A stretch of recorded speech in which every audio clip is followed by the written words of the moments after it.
What's going on, people? Hope you're all well. Welcome back to the channel. Welcome back to the show. We've got a lot to talk about tonight, and there's a couple more people joining us as we speak, so we're going to try and get through as many as we can. West Ham did Arsenal a massive favour tonight. Thank you very much, Lawless and Co. That was a fantastic effort. No, I'm of course joking. I didn't even watch the game. I didn't watch the first half in particular, where apparently they were okay. But yeah, there we go. Job done. We might as well introduce the crew. We have got D joining us in a bit, and Matty's going to jump on in a little while. Ash is back. Big up, Ash. Feels like forever, my friend. Hope you're well, mate. Good to see you, bruv. Yeah, and you guys. Sorry about the last few weeks. I've been in hiding because Leicester is shit. Love that. I thought you were going to say I've been working, you know. I've been working. Nah, just Leicester. Fair play to you, mate. Billy's back, Dave's back, Joe's back, and Emilio is also with us, regular crew. We are going to start with Emilio because of tonight's result. Emilio, I didn't see the game. Liverpool won the game. And from what I heard in the chat, I was just on Pete's channel. Big up Pete, by the way, doing an Arsenal-Newcastle preview. And a few people were talking about it being a bit of a lucky win and stuff like that. Yeah. Now, I'm not going to say that it was. I'm not going to say that it wasn't because obviously I haven't seen the game. But let's get your thoughts, bro. What happened? Yeah, Liverpool started brightly. They were on top first 10 minutes, but we grew into the game. We looked composed, passing the ball well. We've got a lot of injuries at the moment. So, Mitrovic suspended. We've got 2 long-term injuries picked up at the weekend against Man City. William came back today and added some width and pace and quality. But, that penalty, again, these referees are so biased towards the big clubs. And I'm very much unbiased. It doesn't matter if it's for Fulham or Forest or Leeds or whoever. If the decision is dodgy, I'll call it out. And sorry, that was a very, very soft penalty they got. And that was the only goal they scored. They scored from a penalty spot.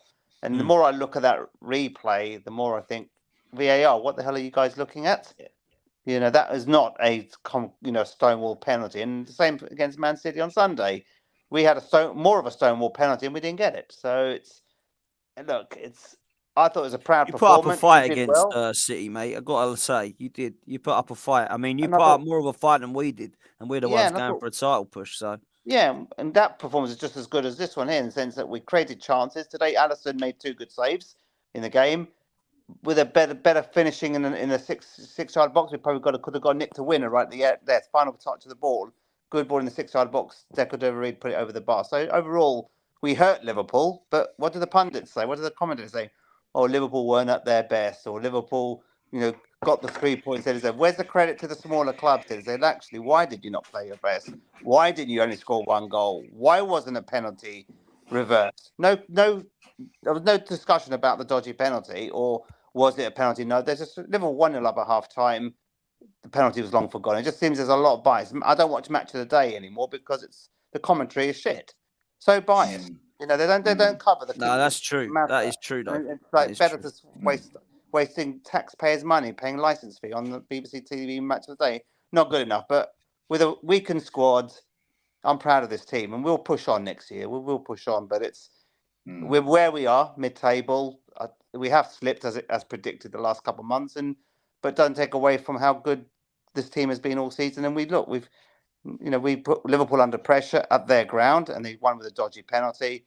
Man City were lucky to come away with 3 points at the Cottage on Sunday. Again, we didn't get the decision our way. So we've got a lot to be proud of, a lot to look forward to next season. But I can't complain. I thought the boys put a good showing tonight, and Liverpool were lucky to come away with 3 points. Jurgen Klopp, that smile on his face, just really, he's that person you want to slap. That. You know what I mean, Dave and Billy? Just like I can see guys. Emilio, he's a mad ass. When it's going his way, he's great, but he's a mad ass. The lads from the Midlands and Joe will know the phrase mad ass. My old man's 86. Every time Klopp comes on the TV, my dad goes, "Here he comes, Mr. Classless." All right when it's going his way and crap when it's going against him. Yeah. Can I just say on that as well, right? And I'm not one to say, "Oh, poor Arsenal, poor Arteta." Can you imagine the outrage if Arteta would have done what he'd done at Tottenham? Yeah. Can you imagine what the outrage would be? Like, do you remember how much of a thing the coming out of your technical area became just because Arteta started doing it? Crazy. It's just ridiculous. Klopp does it every single game, but because Arteta does it, it then becomes a thing. And Arteta will not go to door for that. It's brilliant, man. It was brilliant. Yeah, I loved it. Arteta's hamstring is still in one piece, unlike Klopp's. True. Honestly, imagine doing your hamstring celebrating a last-minute winner against Spurs. Do you know what I mean?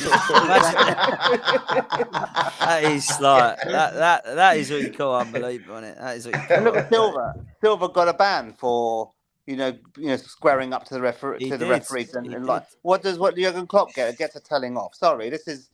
Excuse, I don't like swearing on air, but it's this inconsistency really, really gripes me at the moment. I'm not being biased towards my club. I'm just stating facts. Very consistent situations. Bigger club gets one decision, a smaller club gets the worst.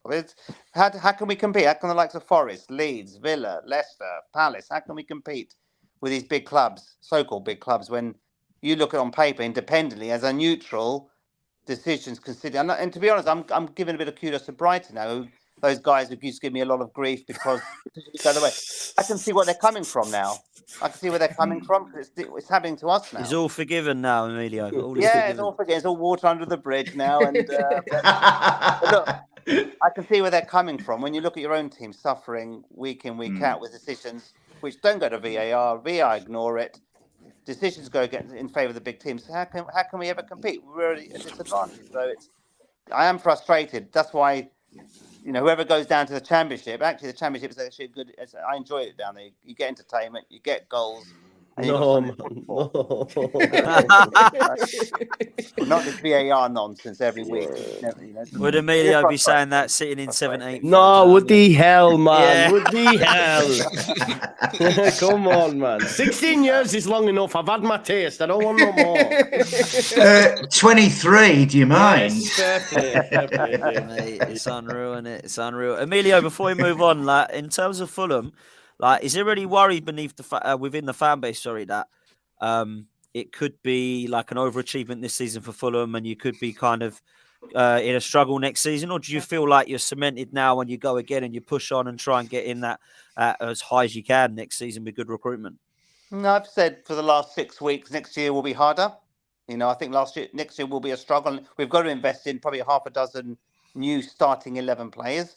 Yeah.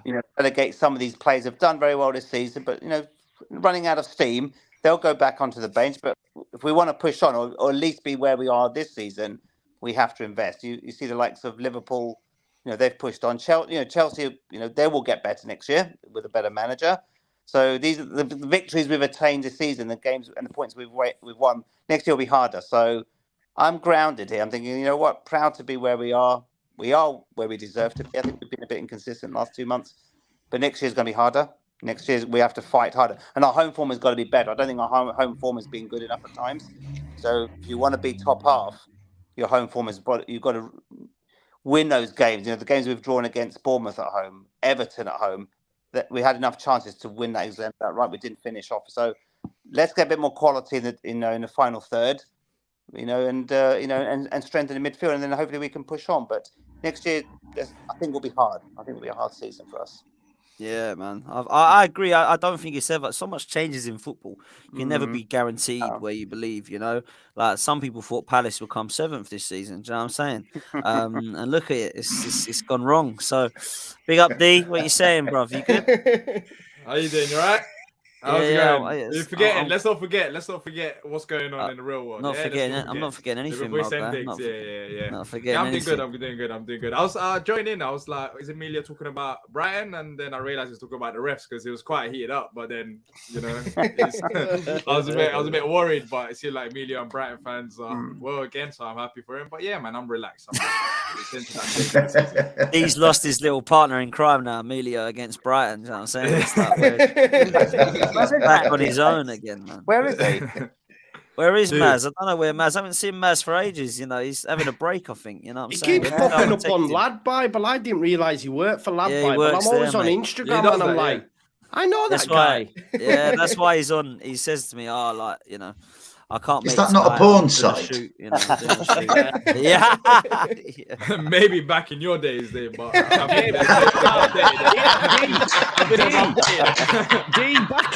Back in Dave's age, it was magazines, bro. They weren't. Yeah.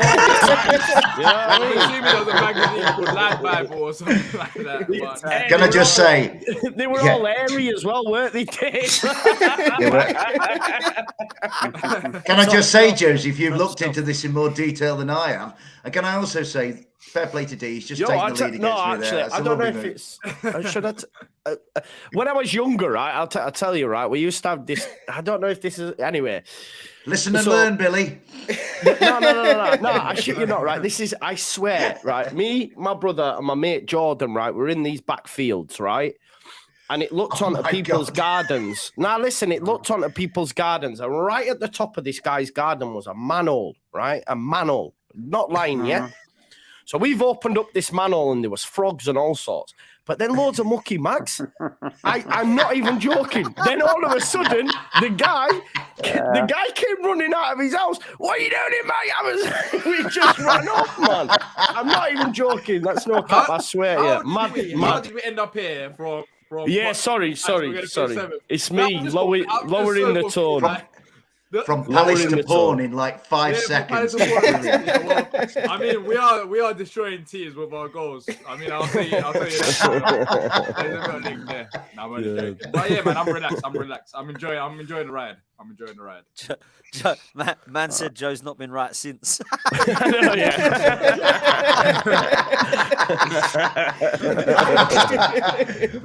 That's what Hedgerow Grumble does for you, mate. I'm telling you. Oh, man. It's mad, isn't it? Right. Joe, listen, we've got to come to you, ain't we, mate? Big Sam is in. I've got to say this. I am confused as to why Leeds have done this with only 4 games left. This, for me, if you're going to get Big Sam in, you might as well give him half a chance and give him 10 games at least to try and keep Leeds up. Because 4 games against West Ham, Spurs, City and Newcastle is a tough ask if you're Pep Guardiola for me. So Big Sam has done the business before, but he was in my opinion, a little bit too late with West Brom a couple of seasons ago. He weren't able to keep them up. This is a big, big task at the moment to try and get this Leeds team firing. Now, I hope you do it, mate, because it means that Spurs and West Ham are going to be losing. And, of course, City and Newcastle are too. But what's your thoughts on this? Why now? Why not before? And is it the right decision, bruv? I mean, this should tell you all you need to know. You ready?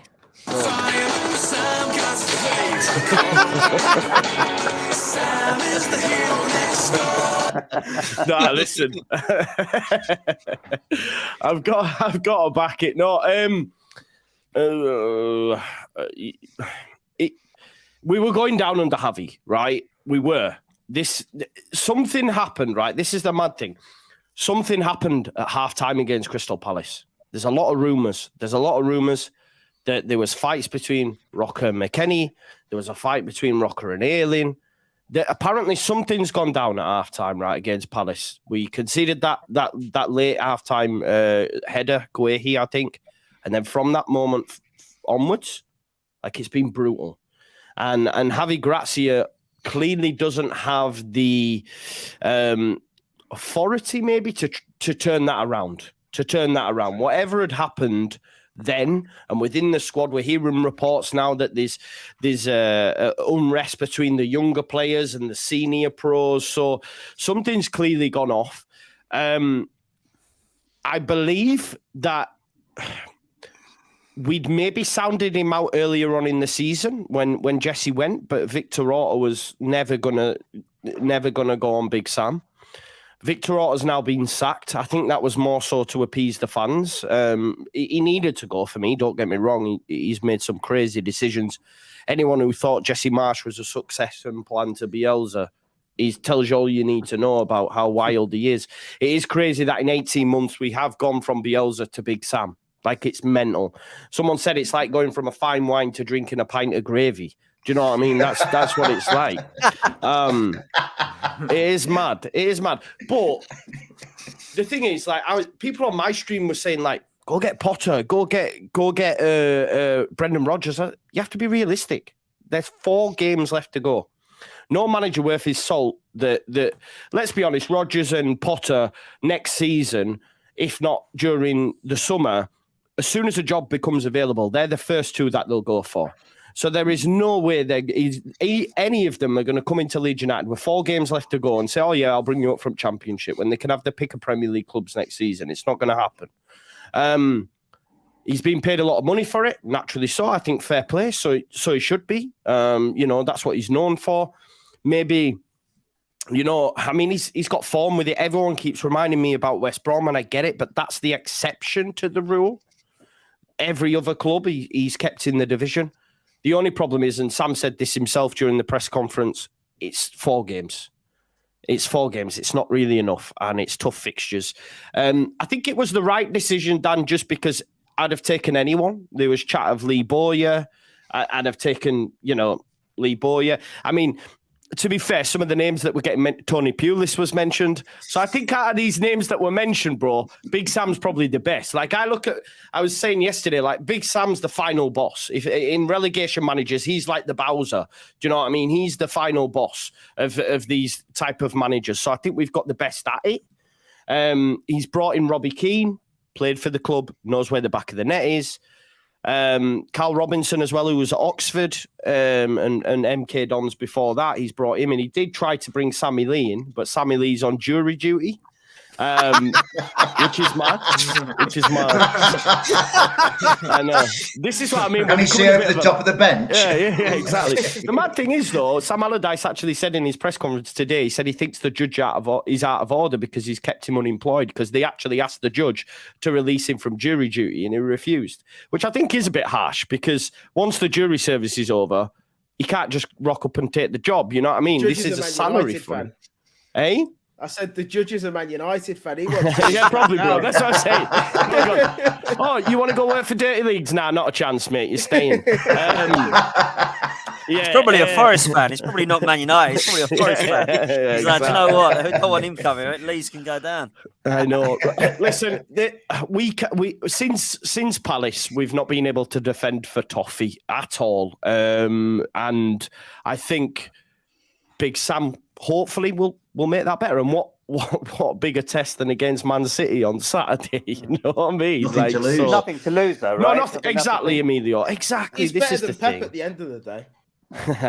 Now, let me get on this. Let me get on this, right? So he did say, none of them have got what I've got. And he said, I'm up there with Pep, with Klopp, and with Arteta. He said this, right? Now, later on at the back end of the press conference, because he'd spoke about sports psychology and all this sort of stuff, someone asked him about sports psychology. And he went, oh, I'm big on that. And then he looked down and he went, because I've already given you your red line for tomorrow, haven't I? He knows what he's doing. For me, I mean, do be able to give us some more meat on the bones, having been at Palace and done well there. But he's taken any sort of press away from them players now. Any sort of pressure, it's all on Big Sam. I've said I'm better than Pep. Who's he up against next? He's up against Pep. That's all the narrative is going to be around between now and that game. So the players will be happy for that. You know what I mean? He's gone in.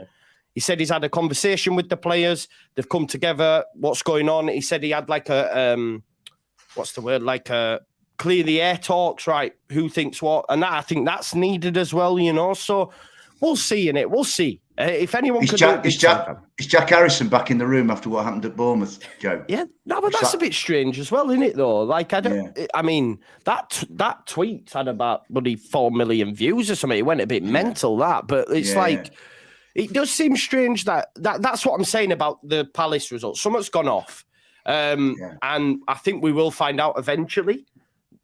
People were saying Ayling was on his phone. I don't buy into that. No footballer's on the phone at half-time, and if that is true, he needs binning off. But then they've said that there's been fights.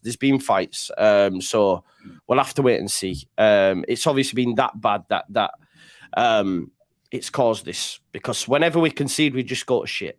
That's facts. We did against Palace, we did against Liverpool.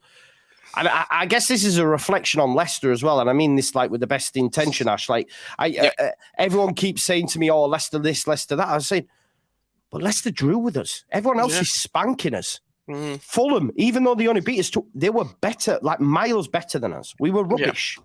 Whereas Leicester, I mean, we could have won it at the end if Bamford could finish his dinner. So I think, you know, that's a worry as well. Big Sam says, I've got to have put a lot of faith in Bamford. I need him. And I was a bit like, we might be screwed then. But I disagree with that, Joe, because he does. Well, Big Sam gets the best out of players like him because he utilises his attributes in the way that I think Bamford is going to be able to be played. I think he will become, I might eat my words here now, but I think he will become important. I really do for these next 4 because Sam Allardyce has got more chance of getting the best out of Bamford than Rodrigo, in my opinion. Yeah, or Rutter. Oh, yeah, 100%. So yeah. I think that it's going to be key. Where it will be interesting is what he does with your backline. Because they all look a shambles at the moment right now. It looks terrible, man. Like, I've watched a lot of Leeds and the last few games, and I just think you defensively, I don't know what else you can do. I think what he said is, and I think there's a lot to be said of it. If you look at some of the goals, especially like we've conceded, especially against Liverpool and Palace, there's too much of a gap between the midfield of McKennie and Rocker and the 4 defenders. And I think what you'll see is much. There'll be more deep lying, if you know what I mean. He mentioned it in his press conference about them needing protection. Thing is, we get caught in transition and we're so open. Defenders are trying to cover for that, you know, the right back who's out of position, and then it's all over the shop. Whereas I think with Sam, it'll be very much, there's a flat back 4. You do not go over that halfway line. Do you know what I mean? There's the 2 midfielders in front of him. Only one of you goes. One of you always stays. And I just think, again, at home against, I know this might sound wild, but I think we could get something at home against Newcastle, his old club. I know it sounds wild at this moment in time, but you just never know.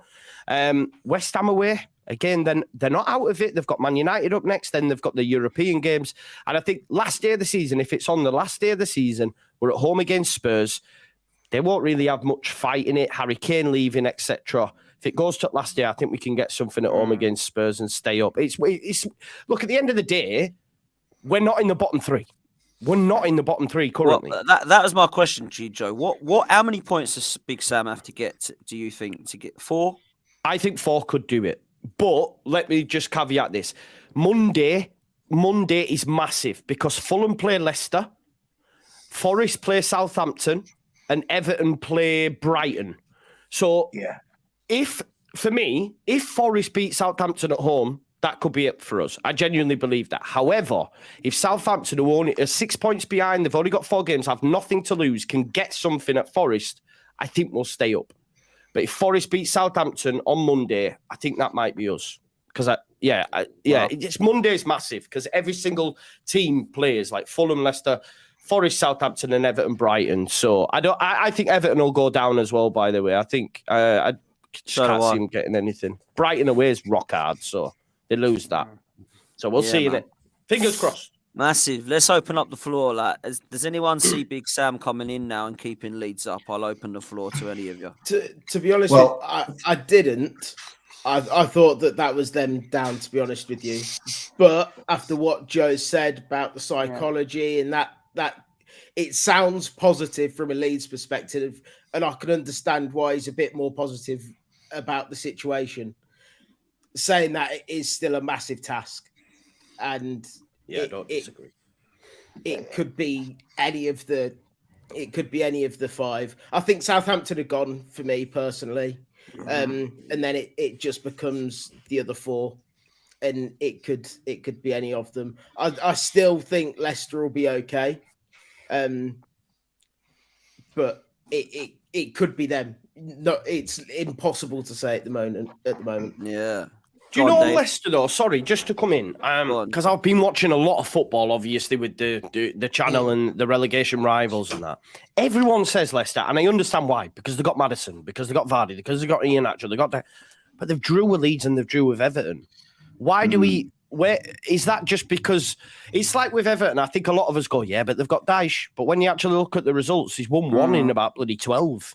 Yeah. Do you know what I mean? So Yeah. I think maybe is it just their squad that we just go, oh yeah, Leicester, because I'm guilty of it as well. I've done it. so. I think everybody They've on here has just- done it. I think everyone has. And I think They've just got the personally, when you players, look at haven't it- they? That Exactly, in Bill. my opinion, anyway. They've just got the players to. They need that little moment of magic, and they've got a Madison, they've got a Vardy, they've got a Tielemans, Harvey they've Barnes. got these players that can produce Iverson. that. Iverson on Monday night kept him in it. class, Yeah. So class. while we're all talking about these gifted, creative players, boy, are they grateful to that big lad in their net. He played a blinder. Rowan's made a good point, man. Danny Ward, main part of the reason of why Leicester are that low. It's absolutely true. I mean, I've been on here screaming about it all season.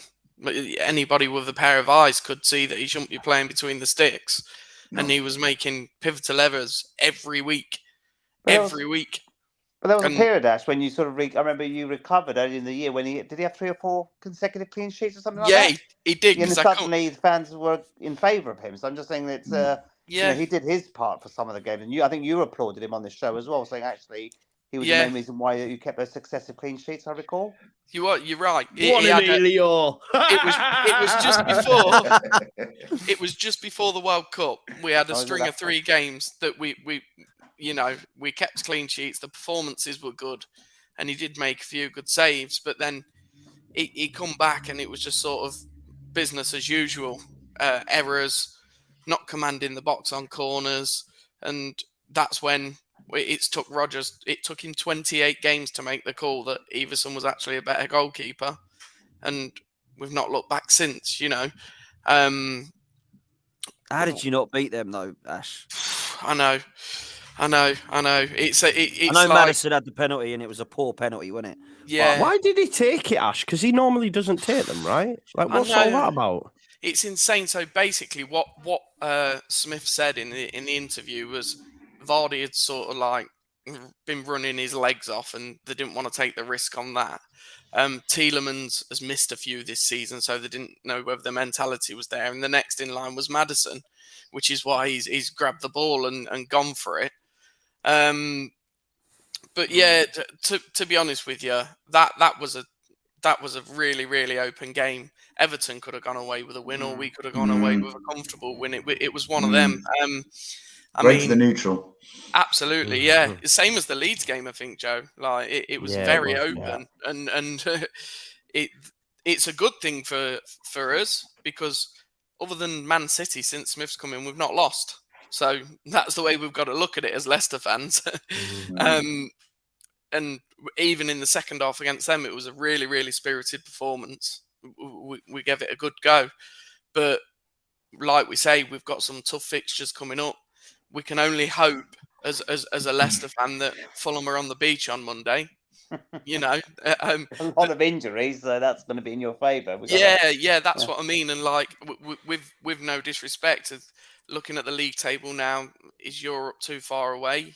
Probably yes. And you're not getting relegated, so is it just going to be a case of put a spirited performance on Fulham, whereas Leicester have got to go there fighting for their lives? And the thing is, we play the last 3-4 games we've played other than Wolves. We've played against teams that are in the same position, fighting for their lives. Man City needed a win for the title race. Wolves weren't too bothered. We beat them. Leeds fighting for their lives. They got a point at home. Everton, fighting for their lives again. So we're playing a team next that is sort of similar position to Wolves, not really playing for anything now. But yeah, hopefully we can. And I'm just trying to pick positives out of it, but hopefully we can stay up. D, I want to hear from you, bro, because obviously he's been at your club, Allardyce. Go on, D. Yes, we played some good football on the Allardyce, but you need the personnel for that. I don't think Bamford is the man, I'll be honest. Because he's going to go direct football. You told me, Joe, is Bamford good in here? Yeah, no, he's not Benteke, and that's what he done. Benteke played the best football on the Allardyce, and that's how we done. We went out wide, put balls into the box, and we beat Arsenal like that. We had some good results against Chelsea, and that's how we played. But yes, he will make you solid defensively, but there's only so much that defense can get you. Like that defense in 4 games. how much more solid can he get you? Like, would it reach a point from conceding 5 goals to 0 goals all of a sudden? I just think being realistic about the situation, I feel like you improve defensively, but I don't think you improve defensively to the extent that you manage to drag out games 0-0. You still got some critical wide plays, but for me, the problem is up front. I don't know if you got the striker for Allardyce, and if it ain't Bamford, even the alternatives, they just still doesn't suit what Allardyce wants. And you know, maybe you get a draw here and there, but for me, my concern is you haven't got his striker, and how much more better can he defensively in a short span of time. So that's my biggest question with the opponents. So you got some winnable games. I think Tottenham, you could do that if the players genuinely want it. It depends on the players as well, because there's only so much Allardyce can do. Do the players genuinely want to stay up? Because I was looking at Luke Ayling against Bournemouth. What goal was it when you're just strolling back? Like, I've seen it. Be one of the players that's been at Leeds for how long? So the Allardyce can do only so much, but the players need to want it as well. Whereas I feel like Bielsa, he just had that presence. I'm not saying Allardyce doesn't have it, but Bielsa had that presence, that he had that respect. Whereas Allardyce, he's still respectable. Don't get me wrong, but we know why he's at Leeds. Like, he's at Leeds for the money. Do you get it? That's why he's at Leeds for the 4 games. Because as you're mentioning, why wouldn't Rodgers come? Why wouldn't Potter come? Because they want to protect the reputation. Allardyce is there for a big paycheck. So it depends on what Allardyce puts across to the players. Saying that, you got enough to stay up 100% because you can drag out points here and there. But I've got 1 or 2 big question marks, especially in attack and in defense as well. How much more better can you get? Goalkeeper worries me, Joe, for you. So you've. I think he might change him, Emilio. I think he might change him. We've got Joel Robles, who we brought in, who was at Wigan, played in the FA Cup final. He's awful, mate. I know. I've always said this, mate. Because people have wanted Meslier gone for a while, and I say Robles is no better, but he does have the experience of it. And I think, Sam was talking in his press conference, talking about how I have to look at the squad. I have to see who's mentally up for it and stuff. And he might look at Meslier and go, do you know what? You sit these 4 games out, kid. Because let's be real, I do think Meslier is a good keeper, but he's shot. This season he's shot. He had a good performance against Leicester. Then he drops a stinker against Bournemouth again. So it's not worked. So that will be interesting to see who he goes with. I think Ayling could get dropped as well, because I think Ayling's only good going forward, whereas I think Rasmus, he'll just stay in his spot. I think he's a strange one, though, isn't he, that Rasmus? Yeah, he's rubbish, mate. He's rubbish. I can't believe we paid for him. He's terrible. But yeah, I think he'll drop Firpo. I think we could see Max Vobrin at left back if fit. Cooper, I can't stand Robin Koch. I think he's woeful. He played for Germany, man. He played for Germany. Yeah. He played for fucking Germany. He's terrible. One thing I want to add as well, Joe, just quickly. Sorry to cut you off, bro. But that Sammy Lee thing that we're joking about, that's a serious thing. Like, I don't think you guys understand how big Sammy Lee is for Big Sam. Even when he was at Palace, I don't know if you guys know about the story, but Big Sam used to fly to Dubai. He used to fly to Dubai and like Monday to Wednesday, and Sammy Lee would like literally take over and control the team and do all the training. Sammy Lee is his second man. And he has been a second man for a very long time. And now you got Carl Robinson and Robbie Keane, who don't know what Big Sam wants, don't know exactly how Big Sam operates. And I think that's a massive miss. I'll say that. That's a big miss. No, I agree. I agree. But Carl Robinson worked with him at Blackburn, in the Premier League. So that's why he's brought him in. And he said a while ago. Yeah. No, I agree, bro. I agree. No, I know. Yeah. Sammy Lee is a big miss. Just like right now, where we've got Ray Lewington next to Roy Hodgson, those second man, Sammy Lee's always the one in the touchline that's shouting, and you need that. Like, you genuinely need that. You can see the difference it makes. Even right now at Palace, Ray Lewington, yes, Roy Hodgson's come in, but no one's talking about Ray Lewington. Whereas Ray Lewington is the one that's doing all the shouting, and it makes a big impact, especially in games where you're right. Double act. So it's like I think Sammy Lee is a big one. Sammy Lee is a big one. It's like Cloughy and Taylor. It's like Cloughy and Taylor. Honestly, lads, I mean, going back, Brian was good on his own, but when Peter came from Brighton to join him at Forest, I would say they were the greatest management duo, certainly in the world at the time, and one of the best there's ever been. Just the chemistry of the two. And when Peter then left, Brian had 2 or 3 years before he built another really good side at the end of the 80s. The choir boys, as we call them, because they never ever got booked or sent off because they were that scared of Brian.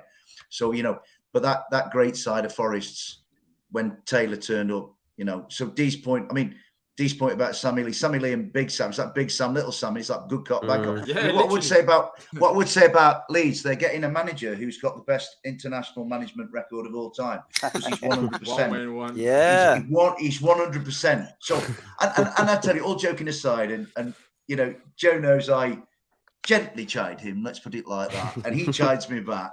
But I think obviously, I think it's going to come down to us and Leeds. It's a shootout. I really do. I think Saints are struggling. Everton, I just think it's their destiny. And I think it is going to come down to me and him, right? But I think we could be sitting here and I'm going to be man enough to say it, we could be sitting here in 4 weeks and going, you know what? That Allardyce appointment, actually, much though we mocked it and derided it, might turn out to be a good thing. I'll tell you what, Leeds will have in their dressing room somebody who is, irrespective of all the stuff that's gone on in the tabloid press and all that, they'll have a guy who they'll listen to. And if they don't listen, there'll be none of this. I mean, like when I think Sam put the tweet out or sent the picture to us lads, Sam Davis from back of the net, I was like, what is Jack doing? Yeah. What are you doing? There was the business where they walked past that little boy, which did not it's been bad. Set the whole world against them. That was a really, for Leeds United, that was a bad thing. And they came and made their apology. And yet it was all very, to me, it was all very sort of, it was thought out in a media department. Why didn't the player come on and say to the little lad, we're sorry, right? And then Jack Harrison sitting outside. Now, Sam Allardyce will say, he'll go in that dressing room, Sam will, putting aside my Forestness, and he'll say, listen, you're either with me or you're not. It's the champions elect, or one of one of the best teams in the world on Saturday.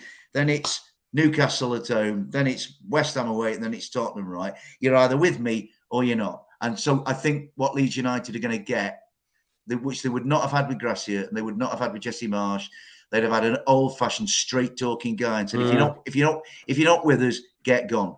So I do think Leeds will get some honesty. I think from Sam Allardyce. Yeah, but he's only there for 4 games as well. He doesn't have to worry about the chemistry. Exactly, Billy. Yeah, exactly. Sam's got a free 4 games. Sam's got a free hit at it, hasn't he? Really? Yeah, absolutely. But you can look at the problem. If you're with me or not. Well, if I'm not going to be with you after 3 games anyways. Like, why would the players be like, oh, we need to switch?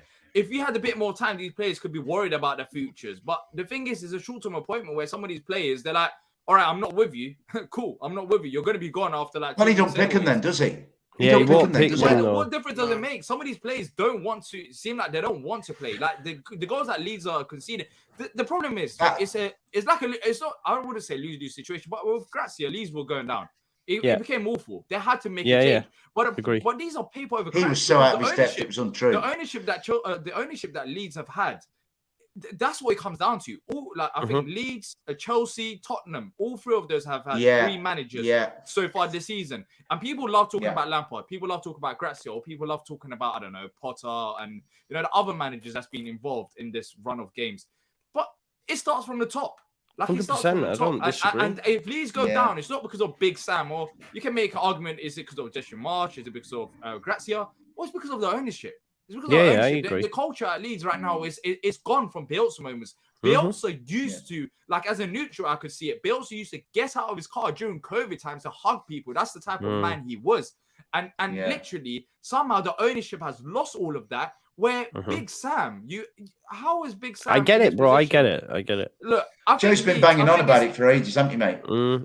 I think it's a solid appointment at the end of it because Gracia was going to take you down. But the problem is, why was Gracia in the first place? Like, why was it Gracia in the first place? That's Victor Orta, man. That's Victor Orta.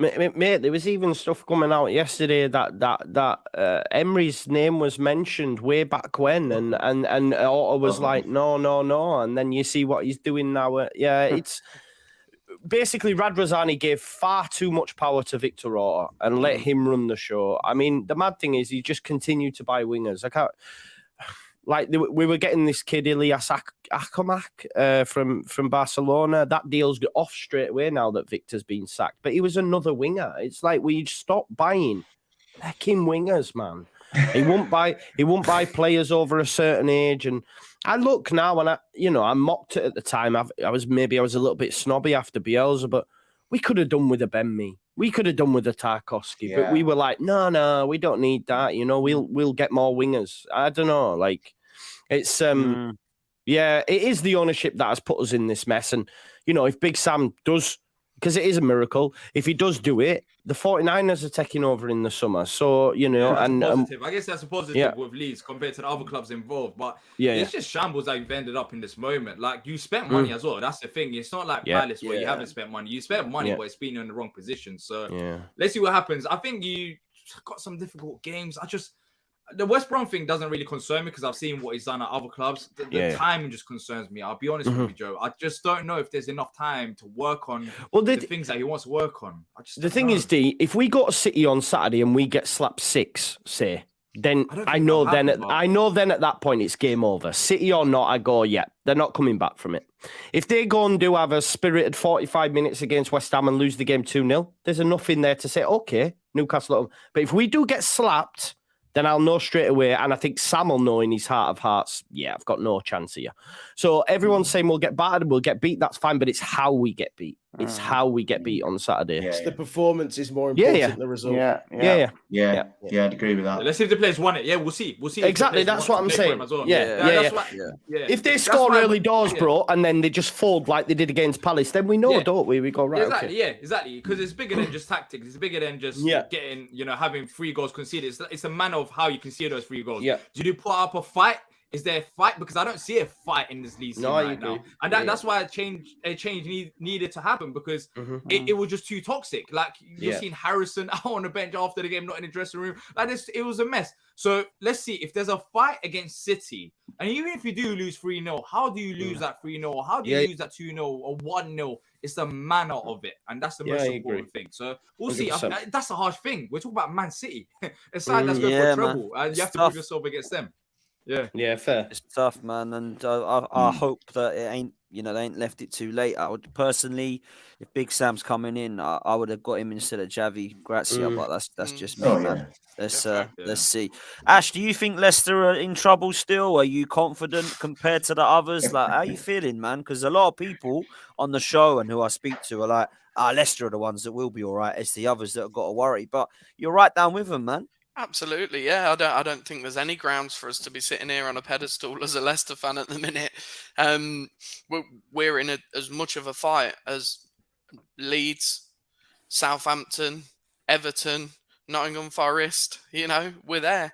We're in and amongst it, and it'd be ignorant of any Leicester fans to think that we're out of it because we've got a few names that can choose to turn it on when they want. They've had 34 games to do it, Dan, and they've not managed it. So you got to look at it realistically sometimes. I think the fixture-wise, I've looked at the fixture lists, and we've all got tough run-ins. But maybe just a couple of ours might favour us in terms of me sort of being hopeful. Like I said earlier, maybe Fulham, not much to play for, and we might go there, really scrapping. Whereas teams in and around us have got some fixtures where the teams are playing for everything. For example, Man City. We've got Newcastle, but by the time we've got them, their Champions League could be signed, sealed, delivered, So we all know that some teams just sit on the beach when they've achieved what they want, and that's all I can hope. That is all I can hope as a Leicester fan. But we've got to look at it as well. Like I was saying earlier, other than Man City, we've not lost under Smith when we've played these games. I know we've not won, but we've had spirited performances every time we've been on the pitch. And Vardy seems 2-2 now. Perfect time to get him back scoring again. We all know he's lost a yard or two a pace. So that's easy to the eye. But it's the fight, Dan. We've got it. We're not passing around. We're not passing around the back. We're not looking dead at 60 minutes, with no ideas. The games are being played for 90 minutes, and you're watching the games for 90 minutes and you think, we're still in this, we could nick this, and we've not had that all season. So that's the positive side of it. But the negative side of it is we're still leaking goals. Yeah, and do you know what, Ash? It's mad because you have got fight and, things have improved since Rodgers has gone, blah, blah, blah. We always say, like, Leicester have got the players, but actually they're the ones that are causing the issues individually, error-wise at the moment. Like, I looked at the penalty you give away. It was pathetic, if I'm honest. Absolutely ridiculous. And, like, Maddison missing a penalty, I'm not going to start laying into him because he's been sensational and he's the only reason that you can have some glimmer of positivity. Likewise, Tielemans when he has turned it on. But I look at like the goalkeeper errors over the year. Defensively, some of the mistakes from Face and from Rutter and what's his name? Not Rutter. That's the Leeds guy. Who's the other centre half that you've got? Suter. Suter. Sounds similar. So for me, it's about looking at what you have got, but also like it can let you down. And it's an interesting comment yesterday from Lawless in the chat that kind of sparked a debate about Harvey Barnes, and there weren't much fight back from you. It's obviously a player that can frustrate Leicester fans. So I wanted to get your thoughts on him, mate. Yeah, so again, he's one of them that's either mustard or one of the worst players on the pitch. and that's the long and short of it. You watch Match of the Day, him cutting down the left and bagging up these goals. They're highlights. You watch him for 90 minutes. You watch him for 90 minutes, and sometimes his effort is getting stuck in, his pace is. I'm not laying into him here, but you've got to be real. We're short of wingers anyway, so you've got to stand out when you're one of them that's being played all the time, and he's not doing that. He's not doing that consistently enough. That's the issue with Harvey Barnes. There's a player in there, but he's got to. It's weird. He's just got to sort of almost let the strings off, if that makes sense, and just go for it. He looks far too cautious. That's the word I'd use. Would anyone on the panel take Harvey Barnes? Yeah. Not based on what other Leicester fans have told me. They all regard him, like Ashley says, that like blows hot and cold. And one guy I was talking to, a very sensible guy on the Leicester channel one night, and he said Davey hasn't got a footballing brain. And I saw him. He cost Leicester City big style at the City Ground when we won 2-0, and he missed two absolute sitters. Harvey Barnes did that day. So, I wouldn't take him. I would have done. Actually, I would have done when he was on loan at West Brom. He looked a real top prospect, and there was times when he was on the brink of the England side. But he's definitely regressed, Harvey, as I think. Billy definitely wouldn't. He just jumped off, mate. He said no. Harvey Barnes. It seems to me Harvey Barnes turns up twice a season, and it's always against Aston Villa. And every time we play him, he has a cracking game or he scores, and you get your Villa fans saying, "Oh, we need Harvey Barnes. Let's go out and get Harvey Barnes." And then you hear the Leicester fans, and it sounds like a very similar situation to us and Leon Bailey. You know what? He's a great match of the day player, but over 90 minutes, he's a bit pants, with all due respect to him.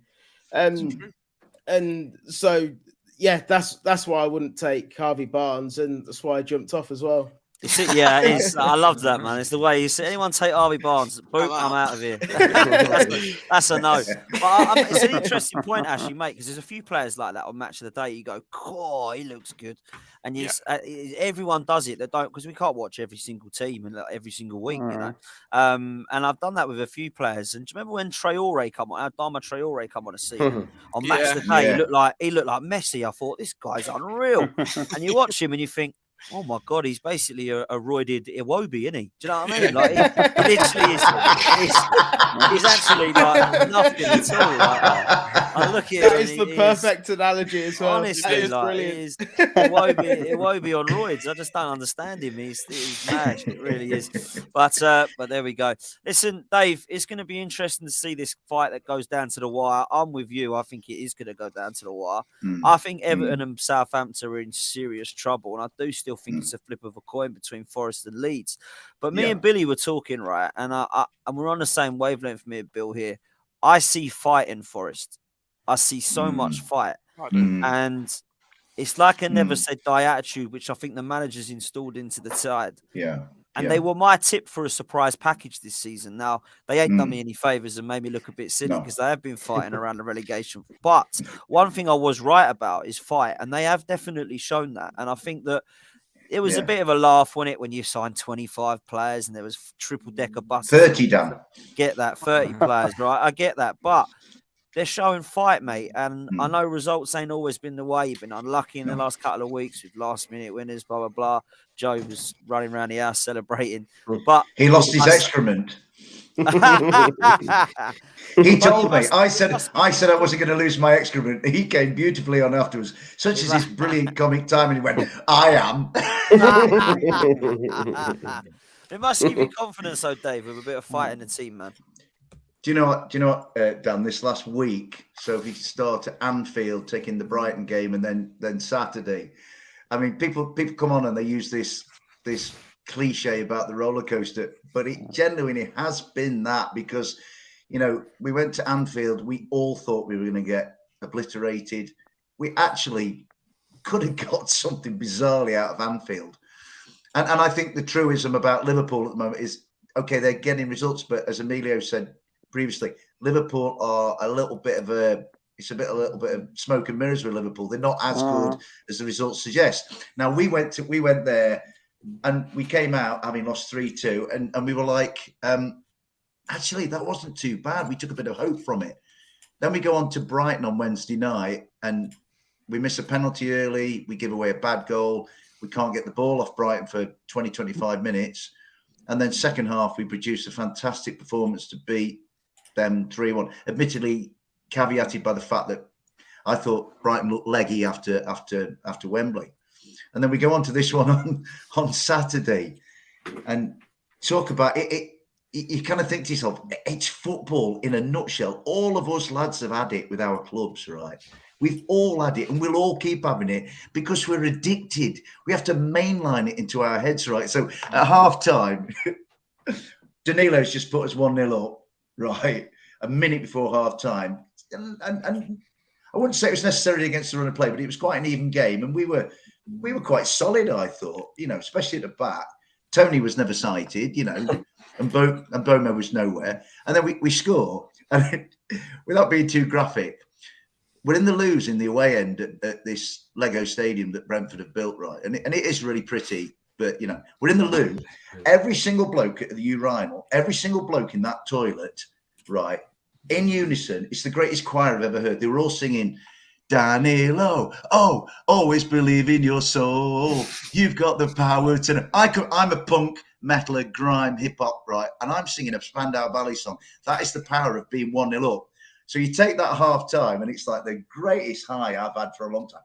Because I did wonder where you were going with that when you're all standing at your rivals in unison. I thought I got a bit too excited over the turn. Got full circle. Can I just say it's down there in the dregs with like manholes in Leeds, but let's not go to that yet. Right. So and have you noticed now on the screen, I'm above Joe. Now, if that could be the case on May the 28th, I'd be very happy. Let me just say that. That's not a dig. That's not chess. That's not lawless D-type chess. That's just Dave. But anyway, so we get into the second half, and again, we're pretty solid. And then it just what happened was it just unravelled. We gave a silly free kick away.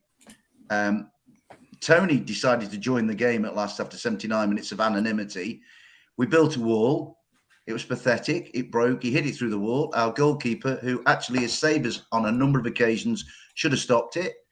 And then we cut the other end. Danilo, the man of the moment, our Brazilian kid from the slums in Sao Paulo, he gets injured. He has to come off. Steve has already made all of his substitutions. We're down to 10. And then you just get this feeling, because we're Nottingham Forest fans and we've all been there so many times, there's something going to happen here. And a second awful goal was conceded, beaten twice at the near post. Now, he's won Champions Leagues. I hate calling anybody out because I love my club and I love the lads who play for it, right? But he should have stopped both. I mean, it went to VAR. Yates's foot played Visser onside, I think, or whoever, because Baptiste scored the goal. And you come out the ground and you think, and I thought at that point, I remember I got interviewed by Billy the Bee for his podcast, right? And if you lads know Billy the Bee, and he had, this is how bad it was. He had a job getting words out of me. Now that's not me, is it? Let's be honest. So I've not been so high and then so low 45 minutes later. So if you'd ask me, now the thing is, at half time, I'm seeing 33 points, right? And I'm thinking, we could steal a little bit of a march over Everton, Saints, Leeds, and Leicester. And then, and so it was painful that we were given a glimpse of something that could have been great. And then it through our own lack of ability, if you like, and lack of game management, it went. And then you go through the weekend. And so I'm watching Everton and Leicester the other night, and it finished in a draw. And I'm thinking, God, if we'd have just seen out that 10 minutes or whatever at Brentford, we could have been like 3 above Leicester, Leeds, and so on and so forth. And I think you're right, Dan. There is fight. The one thing I think with our lads is they're just a little bit, what's the word? They're like innocents. It's the first time they've been in this situation. And so in a way, they're not, they could give it a good go. I mean, to be honest with you, if somebody said to me, and I have to keep using this hindsight context, if us lads, us 7 had got together, August the 1st, and you said to me, Dan, you asked me a question, Dave, you're still in with a chance with 4 games to go, would you take it? I'd have been chewing you all the way up to your shoulder, mate. And I'm telling you, and our lads, I mean, I am like, I love hearing Emilio say about how proud his team are, and we're all proud of our teams.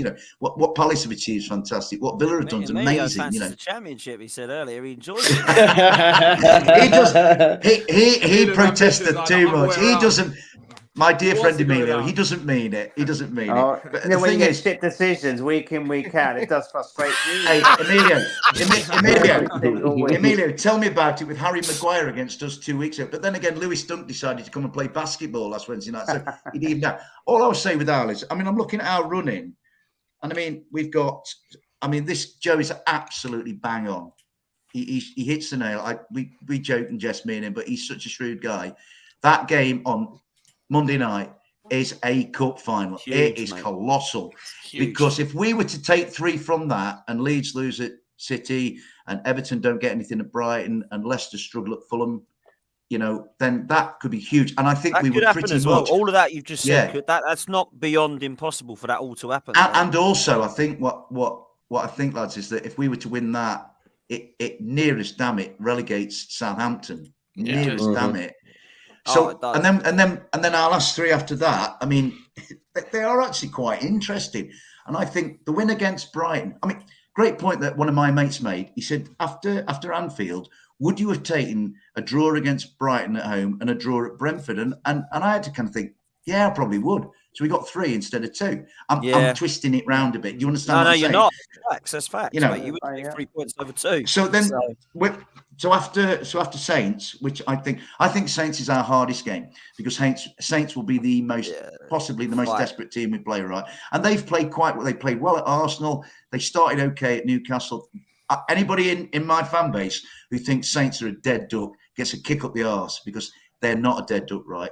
And then we go to Chelsea. Now, I actually think Chelsea. Mate. That's 3 points. 3 points because they are a shambles. Last night, it was embarrassing. Last night, I went to the Emirates last night. I thought, wow, this is. Do you know what? My mum is 85, right? My little old mum, she's tiny. She's no bigger than Yoda, and she said to me, Chelsea are missing that Russian gangster, aren't they? And I thought, you know what, ma'am?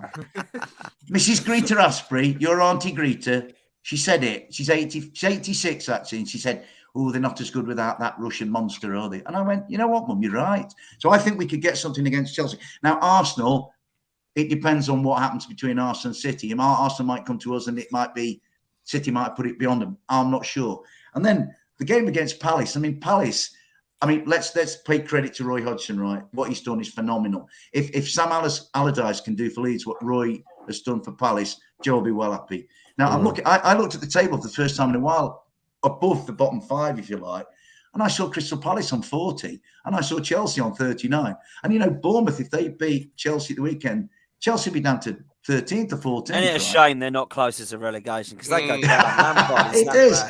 Do you know what? Hey, I tell you what, I saw a graphic today. I don't know if it was somebody taking the piss where, say if Leeds were all theirs, Forest were all theirs, Leicester were all theirs, Chelsea could be in the bottom 3, which is ridiculous. But that game against Palace, I'd like to say Palace will be on the beach, but I just think last home game, they'll want to go out and start. So it's very difficult. But you know what? I have seen fight from our lads. And I'll tell you what I saw at the weekend, a devastation amongst the team, but I didn't see that team fragmenting in the way. And I'm sorry to pick on him, but when Jack Harrison is sitting in a dugout on his own, that is unbelievably disrespectful. Now the Forest boys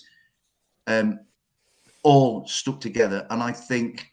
I mean, the song goes 30 signings, don't give a chuff. Nottingham Forest are staying up now. I think it's a bit over the top, but they're together. I really do think that. You know what I mean? So, if you put me on the spot, and God knows I've been put on the spot loads of times, and you say, you know, my mate come up today, are Forest going down? I said, I honestly do not know, and I don't think I know. Joe doesn't know. Ash doesn't know. An Everton fan on here would tell you the same. Liam, he might say, yeah, I do know. It's going, I think it really will go to Leicester, Tottenham, Last game. Leeds, Tottenham, Leicester, West Ham, Forest, Palace, and whoever, Everton, Bournemouth, right? And Saints play Liverpool last game of the season. So all at home, last day, all at home. You know, it might be the case that by then the title is sorted, either City or Arsenal. But I think the relegation battle, they might have one of those kind of Super Sundays on Sky. So I just don't know. But I do like, Dan, to return to your original question, mate, I do like our boys' attitude. And, you know, I think whatever happens for us, we're a far better club now than we've been for 23 years. Whatever happens. Yeah, I mean, that's facts. You know. That is absolutely facts, mate. It's just a shame for me. Oh, hey, Dan, sorry, can I just come back? There was just to return to another earlier thing. I did like there was a comment from a lad called Jamie Dixon, which was brilliant about. We were talking about naughty mags and all that, and he was on about Jamie Dixon made a joke about Forest getting spanked. So I did think that was really good. So credit to Jamie Dixon, mate. Listen, I think it's a shame West Ham and Chelsea aren't closer to the relegation, man. They are though. They are pots. I don't know why people are taking out West Ham from it. No, I agree, D. I agree. West Ham are not safe. I just don't understand. Like, no one's mentioned West Ham. Like, I agree with you, mate. West Ham. But that gap of 4 points, D. It's quite a lot. I wish we got that gap. Okay, but if you beat Southampton on Monday, you're only 1 point or 2 points behind West Ham. Yeah, but depending on results, there's then a gap between Forest and the rest. There's always going to be that West Ham are basically relying on all four of them to crumble, not one of them. Like West Ham need all four teams to drop out. And they play United next. But West Ham are facing these teams though, Potts. They are facing these teams. They're still facing these. So if Allardyce manages to get a result against West Ham, then what? West Ham are in it. So I'm saying it right now. West Ham are in it. I don't think they'll get relegated, but they're in it. Like, let's not. They've got 4 games in 10 days. 4 games in 10 days as well. Who are the 4 games, Joe? Joe, who are the 4 games, mate? I think it's Man United, then the Europa Conference League, then us, then the... No, because they play the second leg before us. But they've got 4 games in 10 days. I'll double check. They got Man United, they got Europa League. So they got Man United on the Sunday, I believe. Let me just double check. Yeah, Man United. Yeah, Sunday, on a Sunday. Then they got Thursday again in Europa Conference League. Then they got Brentford on a Sunday. Then they got Europa Conference League. Then they got Leeds. Then they got Leicester. And then afterwards, they got Perth Glory. I don't know if that's the championship side. No, I think that's... It says Perth Glory as well. I don't know who... Yeah. Brentford away, though, right? Yeah. So Man United, Brentford away, Leeds, and Leicester with 2 Europa Conference Leagues and possibly a final if they beat Alba. Yeah. Priorities, I think they're not a good side. I'm not saying that we beat them anyways, but I'm just genuinely saying they're not a good side. Like they were good in set pieces, but that result should have been 4. I think they've got to lose to Leicester and to Leeds. I think if they go down, exactly. They've got to lose to both. Leicester could beat them. I'm saying it right now. I think anyone can beat them. They can beat West Ham, and from what I've seen, no love for Leeds. Leicester, yes, they're shaking the fence. Leeds can beat West Ham, I reckon. Leeds can, especially under Big Sam. But I need to see the reaction from the players first. They 100% can. But I need to see. Leeds could beat West Ham and Tottenham to me. Tottenham on the last day of the season, I could see. I went to Ellen Road a few weeks ago, and for atmosphere, I think ours is great, but Ellen Road is phenomenal. And that is a gutless, pretty average, pretty pathetic, flimsy, psychologically Tottenham Hotspur in it. I mean, You know, you can imagine in that game if Leeds are like 5-0 up after 25 minutes. I'm pleased that Richarlison has managed to score as many goals as Rob Oh, Holding it was this brilliant, season, weren't it? Wasn't One thing that that I good? did as well, Dave. You know how you're looking at the last game of the season against Palace? I'm not even saying this because I'm a Palace fan. I've seen so many teams get relegated at Palace Stadium. Yeah. We don't like to keep teams up. Like when teams are under pressure, it seems like we'll always get result against them, and it always goes against them. So, horrible club, man. Do you know what, D? I agree. I think that the thing that Forest have to guard against at Selhurst Park is hello. What happened? Oh, he's frozen. Oh, he's back. Frozen. Come on, Dave. Yeah, you're back. Was that me? Was that me flicking my pen? Was it? All I was saying is, D's right about Palace on the last day. Now, you know, a lot of us thinking we still got some play, but Palace will want to sign off, and they're in a good frame of mind. I mean, I'll give D his due. When that bad run with Vieira was going on, he did pick out that, you know, Palace's run in was probably the easiest, and apart from the Wolves game, he's been proved right. So, you know, and actually, Palace have got Elise and Eze, who are just, I think they're different gravy, those two. Yeah. You know, and we were watching the game when we were at Brentford. We were watching the Palace West Ham game on the screens, and some of the football those two play. I mean, Elise, I think Elise is fantastic. We haven't got a player as good as that. I mean, Morgan's good and Brennan's good. Eze are wicked, man. They are brilliant, mate. Eze should be in the England squad. It makes it more complicated now for teams to defend us as well, because Everton managed to hold both of them back because they only had Eze and Elisa. But now that we have Zaha back for the West Ham game as well.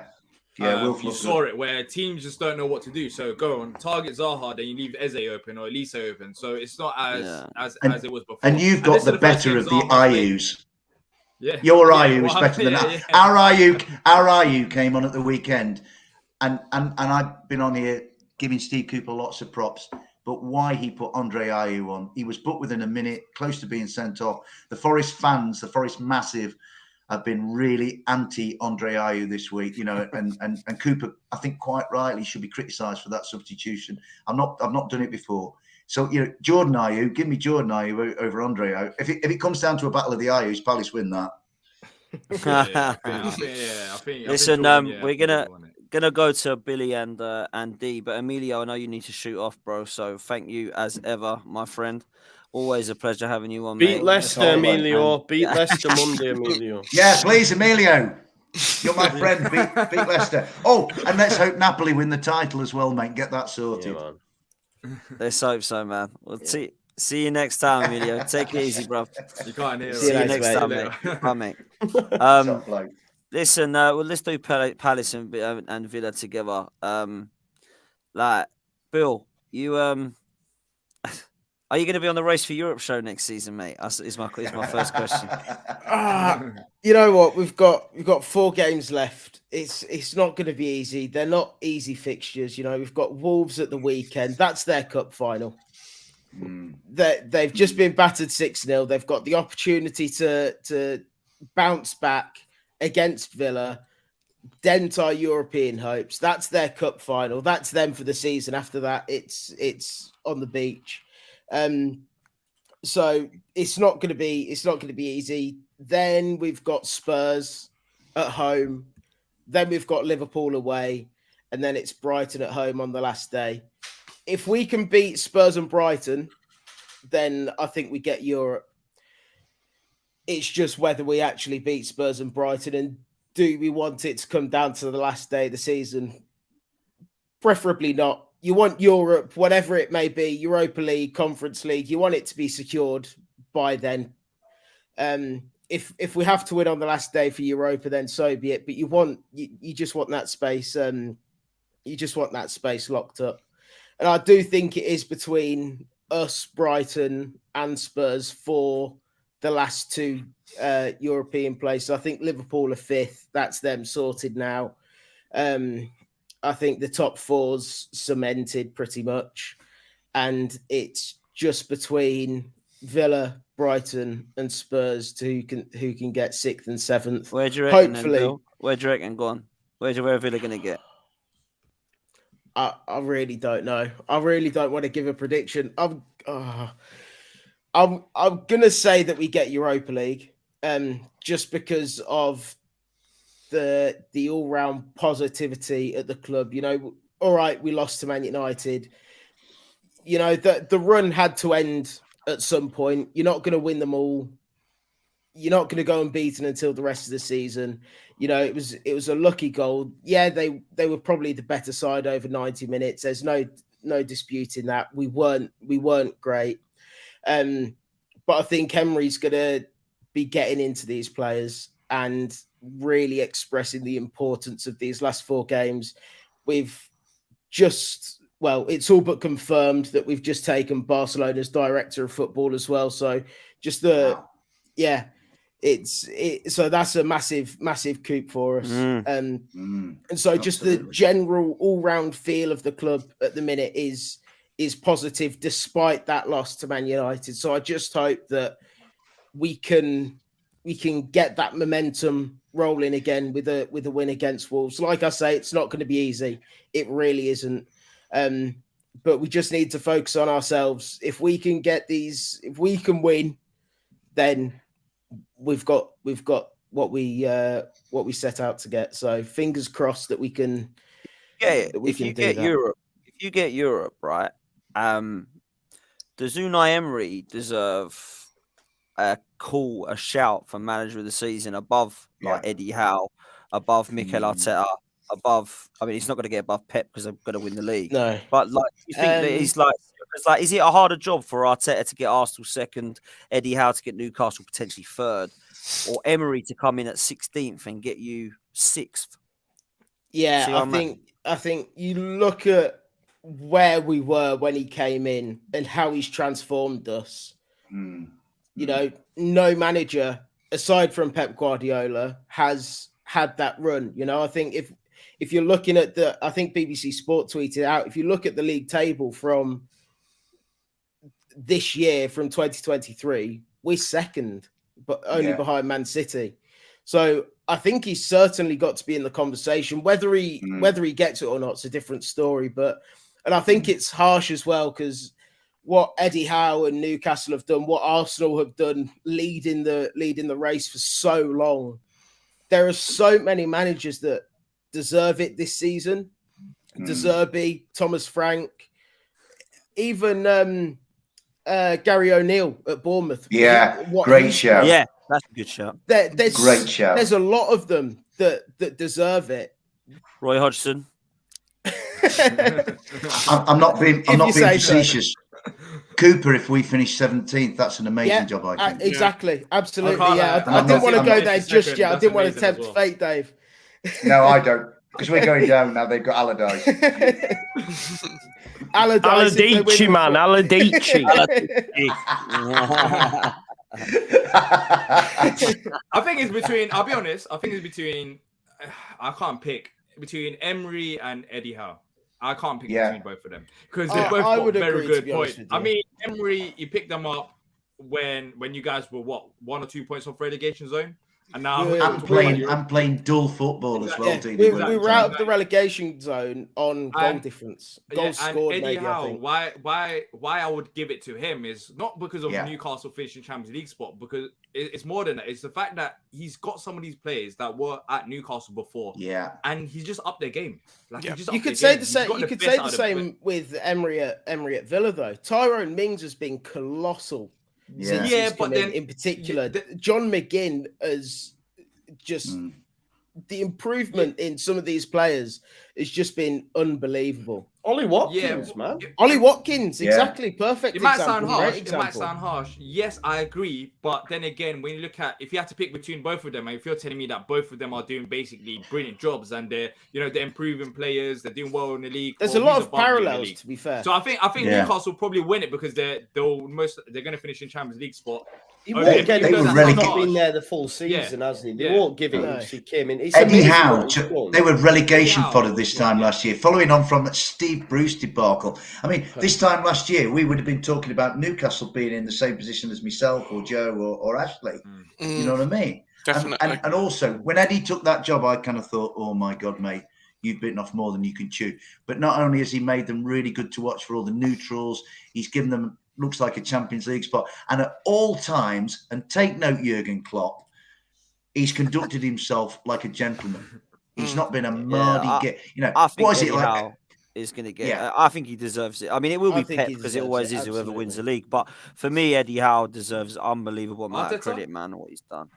I don't think Arteta's in the conversation. Arteta is in the conversation. Jokes aside, he is, but there's not. I think you got to have something to show for it, in my opinion. If you're going to give it to Arteta, but I think he's done a great job. But Eddie Howe, I think I didn't expect Arsenal to be here. I definitely didn't expect Eddie Howe to be there though with Newcastle. I can't lie. I had them down as 7th. I think I had 6th or 7th for Newcastle if they had a good season. To be 3rd, that would be incredible for me, man. It would be incredible. Also, finishing 2nd is incredible as well. To be fair, it is. From where they came from as well. Dan, man, don't lay him out. Everyone had him man. 5th. You know what Everyone he's had him doing. 5th. You know No, what I'm not he's doing anything. doing. I'm just saying. Is that no? I'm not even getting at them. Like everyone had Arsenal 5th, and like, what are they going to finish in Champions League? Champions League was the objective this season, and they're finishing 2nd. That's if there was a trophy this season, they should have invented it for Arsenal. 2nd is brilliant. Like, honestly, Your brother started deserve giving him out in the Championship now. Sheffield United lifted a trophy for getting 2nd. Arsenal deserve it. Arsenal that's deserve ridiculous. it. Arsenal deserve a silver medal at least. Like I'm using a carton rather than a bottle, mate. Let me just let you know there. Thanks, Dave. I appreciate that. And I've spilt it all over myself. I've got a glass, I've got a can, no bottles here, mate. Don't worry. Yeah, I know you'll have a bottle. Listen, to see us out, Palace got their win. Lawless in the mud. You're happy? Talk to us. I'm happy. But that fraud I was talking all season long about Palace about, and how West Ham are so elite and they spent £170 million and they've got this player and that player and that's why their squad is better. This season, we'll have to say to you, Lawless, just me to you, 6 points. Thank you, and don't ever come for my team when you're below us pretty much all season long. And that was one of the easiest. The scoreline doesn't reflect it, but we absolutely destroyed West Ham. We destroyed West Ham, man. If Lawless was here, I'll give it to him. But let me stop. But yeah, it was a good win. We played some good football from open play. I think West Ham had like an HG of like 0.25 or something crazy like that. They barely created anything from open play. It was literally 3 corners. I guess corners count, so you have to give them credit for that. And 3 goals. Like at a certain point towards the end of the game, they weren't trying to shoot. They were trying to go and get corners because they literally couldn't be out the back line. But West Ham, massively overrated team. And I feel like we've kind of ruined the season because before I was like, you know what? If they're safe, if they beat us, they're pretty much safe. So they're going to focus on Conference League. But now, the loss against City, I know you guys are saying that they're safe, but they got the Conference League as well as the league to think about, like in the back of their mind. They're not completely out of it. Especially if someone, let's say Monday night, we're seeing a few wins and West Ham are only like, I don't know, 2 points behind Leicester or Forest. Then what's David Moyes going to do? Conference League, the league. Yeah. I feel like they're going to bottle as well. It's going to be great. Dan, Potts, you're going to have 2 bottlers on the show. I don't care about what happens to West Ham if they go down, stay up. I think they will stay up. I just don't want them to win that Conference League because it's going to be unsufferable with Lawless, man. It's going to be unsufferable, mate. They're not going to win it. Potts, I'm not even saying it because of the West Ham bands. Like, they're not going to win it. They're not going to win it. They're just not. They've had a few good run of games, but they're just not that good. They're not that good of side. And there's some good teams towards the end in the Conference League, starting with Arsenal. But even if they reach the finals, I just don't see them winning it. Fiorentina. Or I just don't. Fiorentina. Yeah. Or Nice. Is it Nice? No, it's not Nice. So. I don't even know. That's how bad. Oh, Basel. It is Basel. It is Basel. Yeah. But yeah, I just don't see them winning it. Nah, me neither, man. Let's see what happens. It's a good season if they don't. Let's just say that. Let's see, man. Let's see. Listen, we're going to wrap it up there. Make sure if you want the fun to continue, I've just put the channel in the chat now. Make sure you head over to Never a Foul. You got Daps, you got Kaz, you got the boys over there. Make sure you head over there. Smash in the comments. Dan Potts sent me, and they'll thank me for it later. Big up Joe, big up D, big up Billy, big up Ash, big up Dave. I hope that we will see some smiley faces next time we're on here, but we at the moment always we're going to see. We lost it. Man, we're going to see your smiley face because we're going to do you a favor on Saturday. Yeah, come on. I mean, come on, big Sam. Love that. Love that, man. Sorry. Love that. Listen, love it. Absolutely love it. Make sure you head over to Never a Foul. We'll see you in the chat. See you next time. Big up. Take it easy and up the Arsenal. Latest, people.